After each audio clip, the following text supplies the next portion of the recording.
You are going for a morning run, and suddenly you are being chased down by the apex predator of the Cretaceous period. In those final moments, you need a survival strategy. If you are looking for a build that can actually counter a threat of that size, I am going to walk you through exactly how to play the Triceratops. First, let's look at your spawn point. You are dropping into Cretaceous Laramedia. This map shows how North America was split right down the middle by a massive inland seaway, isolating you on this western strip of land. This isolation created a hyper-competitive environment. You have lush coastal plains backing right up into dense mountain forests, drawing in massive populations of herbivores and the giant carnivores that hunt them.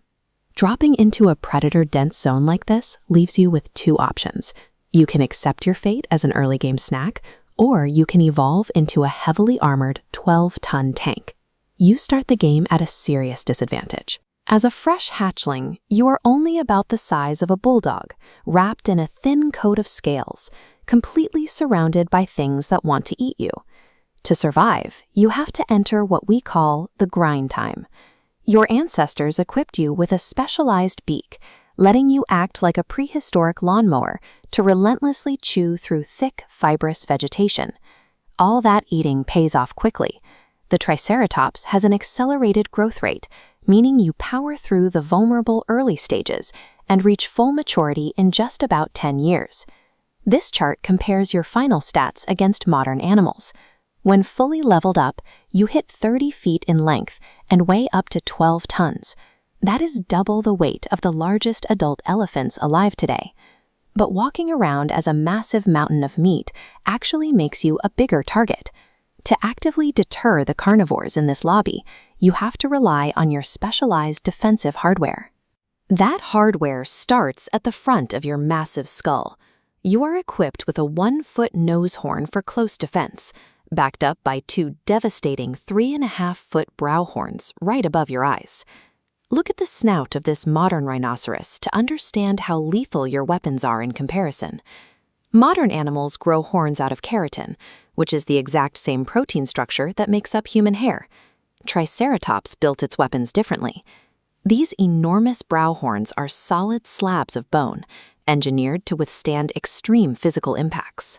They also serve as player identification. On this adult skull, the horns point outward, but on a juvenile, they curve sharply upward. As you reach puberty and level up into an adult, those horns physically shift to face forward and outward, broadcasting your age to the herd and helping you secure mating partners. Having giant bone swords attached to your face makes you a devastating threat, but offensively charging at a predator does not guarantee your safety. You still need a way to block incoming damage. That brings us to your shield, the frill.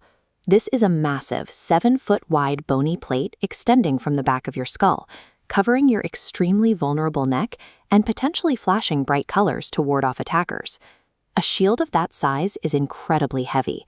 Nature solved the mobility problem by mounting your skull on a nearly perfect spherical ball joint at the base of the neck. That joint engineering gives your head an insane range of motion. You can whip that 7-foot shield around almost instantly to block a flanking predator. This deadly toolkit is frequently turned against members of your own species. In multiplayer mode, the same weapons you use against predators are your primary tools for settling territorial disputes with other players. We know these territorial disputes happened because we have found fossilized frills completely punctured by holes that perfectly match the shape of another Triceratops horn, many of them showing signs of partial healing.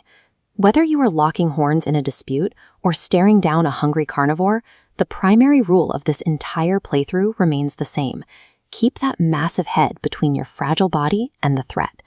Let's put these stats to the final test and face the boss from the start of our playthrough. When you look at the sheer scale of this Tyrannosaurus Rex skeleton, it is easy to see why most players run. But by combining your 12-ton bulk with 3.5 feet of solid bone swords and a lightning-fast rotational shield, you force the apex predator of the Cretaceous to seriously reconsider attacking you. If you can successfully grind through the vulnerable hatchling phase and master these skull mechanics, you have constructed the ultimate defensive build of the prehistoric era. Quick disclaimer though, while your ancestors played in massive groups, there is a decent chance you might have a solitary play crew, so do not go out there expecting herd backup.